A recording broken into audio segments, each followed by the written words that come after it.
আল্লাহ পাক রব্বুল আলামিন সেদিন কাল হাসর মাঠে একজন নবীকে কেন্দ্র করে বলবেন, নবী গো, আমি আল্লাহ তাআলা আজকে আপনাকে হাসর মাঠে পায়ে হেঁটে হেঁটে হেঁটে আমি আল্লাহ তাআলার দরবারে হাজিরা দিতে দিব না। আমি আল্লাহ আপনার জন্য স্পেশালি একটি বাহন উপস্থিত করেছি। আপনি এই বাহনের উপর উঠে আমি আল্লাহ তাআলার দরবারে হাজিরা দেন। আল্লাহ নবীর জন্য কাল হাসর মাঠে একটি উটনি ব্যবস্থা করা হবে। কি ব্যবস্থা?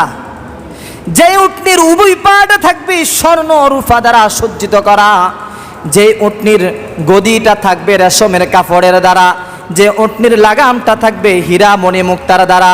আল্লাহ নবী তখন প্রশ্ন করবেন, আল্লাহ আজকে হাসর মাঠে আমার উটনির লাগামটাকে ধরবে?